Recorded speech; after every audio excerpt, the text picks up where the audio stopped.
Hello everyone, welcome to strategy trades. चलिए आज करते हैं मार्केट एनालिसिस और देखते हैं कि किस तरीके से हम काम कर सकते हैं कल के दिन में। पहले चलते हैं निफ्टी बैंक में और देखते हैं कि किस तरीके का कैंडल बना है। जैसे कि हम देख सकते हैं कैंडल जो है एक डोजी की तरह कैंडल बना हुआ है और जिस पे मार्केट इनडिसीजन रहा कि किस तरह का मूवमेंट होना चाहिए। तो पहले तो हम देखेंगे छोटे टाइम फ्रेम पर कि किस तरीके से मार्केट का मूवमेंट रहा लास्ट डे में।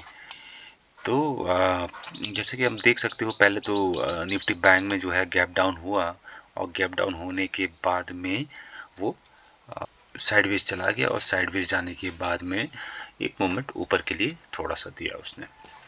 ठीक है, तो देखिए जैसे कि आप देख सकते हो यहाँ पे इस जगह पे जो है ना, जो सेलिंग का जो प्रेशर था वो बना तो बढ़िया था। जैसे आप देखोगे 47,400 के पास ये हर बार यहीं पे जगह पे वो बार बार आता है ना, फिर वापस से ऊपर के साइड चला जाता है। तो उसी तरह से एक लास्ट टाइम पे जब ये 3 बजे के बाद उसने एक मूवमेंट दिखाया ऊपर के साइड में और 47,600 के पास में इसने क्लोजिंग कर दिया है।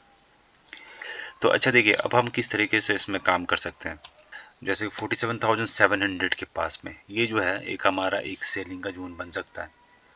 कोई एक कैंडल इसको तोड़ते हुए ऊपर की साइड नहीं जाता है तब तक हम नीचे के लिए बने रहेंगे। ठीक है, अगर मान लीजिए इसको तोड़ते हुए ऊपर के साइड चला गया तो फिर हम नीचे के लिए देखेंगे नहीं। इसका मतलब ये हम मार्केट यहाँ से फिर हम ऊपर के साइड 48,124 तक हम देखेंगे। लेकिन ऊपर के साइड जाने देखने पे पहले हमें अगर ऊपर जाता है उसके बाद एक रिट्रेसमेंट का वेट करना है और फिर वापस जाता है उस लेवल को तोड़ते हुए तो फिर हमें ऊपर के लिए देखना है। ठीक है, तो उसी तरह से सेलिंग का तो पहले देखिए इसी जगह पे मैंने बताया तो 47,700 के पास में। तो ये जैसे नीचे के साइड आएगा और वापस से हमें रिट्रेसमेंट का मौका मिलेगा तो फिर हमें नीचे के लिए ट्रेड लेना है और वो वापस से 47,400 तक आएगा, यहाँ तक देखना पहला लेवल। तो और उसके बाद 47,290 को तोड़ते हुए नीचे की तरफ जाएगा तो फिर हम नेक्स्ट लेवल देखेंगे 46,980 के पास तक का। तो ये रहा हमारा निफ्टी बैंक में कि कल हम किस तरीके से ट्रेड कर सकते हैं। देखिए ग्लोबल मार्केट में तो अभी तो प्रॉब्लम चल ही रही है।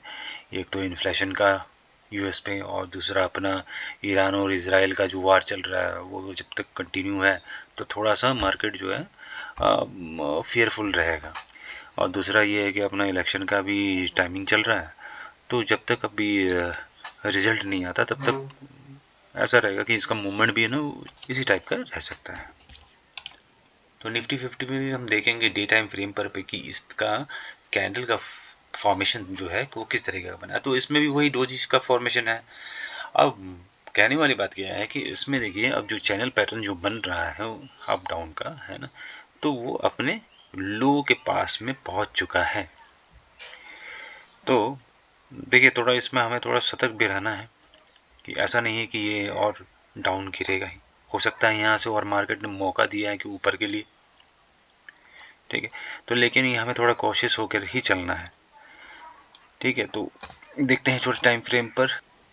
तो इसने सपोर्ट लेकर कहाँ चला है तो 22,080 के पास में इसने सपोर्ट लिया। सपोर्ट लेने के बाद में जो है वो ऊपर के साइड में गया है। तो जैसे शुरुआत के टाइम में अपन लोगों ने देखा कि मार्केट नीचे आया फिर ऊपर गया फिर वापस नीचे आ गया फिर लास्ट में ये है ना करीब 2-3 बजे तक में ये ऊपर के साइड में मूवमेंट देना चालू कर दिया था। लेकिन अभी फ़िलहाल जो है पहला जो काम हमारा ये रहेगा कल के लिए, कल एक्सपायरी भी है 22,260 के पास में।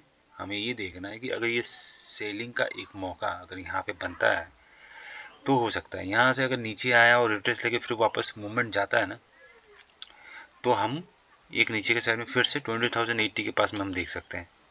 और अगर इसको तोड़ते हुए आता है फिर से तो फिर हम 21,995 तक का हम देख सकते हैं। ठीक है, अब हमारा बाइंग का कैसे रहेगा। बाइंग का मान लीजिए कि यहाँ खुला और इसके बाद ये नीचे खुला और ऊपर के साइड में ये पार करते हुए जा रहा है 20,081 के पास, तो फिर से हम एक बाइंग ऊपर की साइड के लिए मूवमेंट हम देख सकते हैं यहाँ पे। ठीक है, और दूसरा 20,270 के पास में अगर यहाँ पे खुलता है या तो तोड़ते हुए ऊपर के साइड में जाता है तो फिर हम ऊपर के लिए 20,424 तक का हम देख सकते हैं। तो ये रहा हमारा निफ्टी 50 का कि हम किस तरीके से काम कर सकते हैं इसमें। ठीक है, तो चलिए चलते हैं अब निफ्टी फिन सर्विस में। निफ्टी फिन सर्विस में देखिए हम, ठीक है, तो चलिए देखते हैं इसमें क्या है।